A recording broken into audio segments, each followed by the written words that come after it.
Can biomarkers predict PEM in chronic fatigue syndrome? Imagine trying to predict a storm before it hits. That's similar to what scientists are aiming for with biomarkers and post-exertional malaise in chronic fatigue syndrome.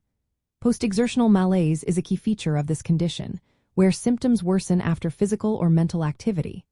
Researchers hope to find biological signs, called biomarkers, that can predict when PEM will happen.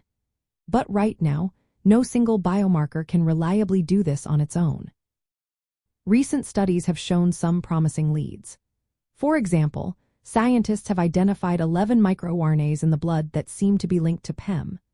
MicroRNAs are tiny molecules that help control how genes work, especially in the immune system.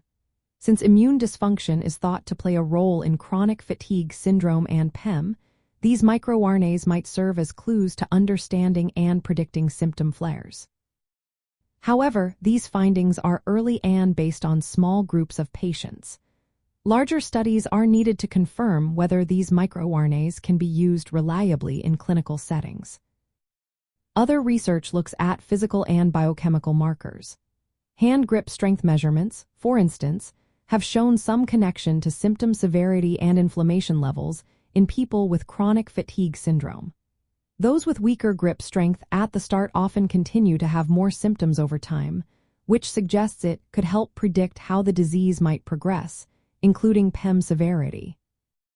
Brain imaging studies have also found increased activity in certain brain areas after exercise, which might reflect neurological changes associated with PEM. These patterns could potentially become functional biomarkers in the future. Despite these advances, no biomarker has yet been proven to predict PEM reliably enough for everyday medical use.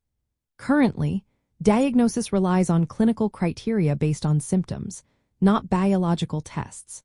The hope is that ongoing research will lead to tools that help doctors better understand and manage PEM, but for now, it's important to remember that individual experiences vary widely.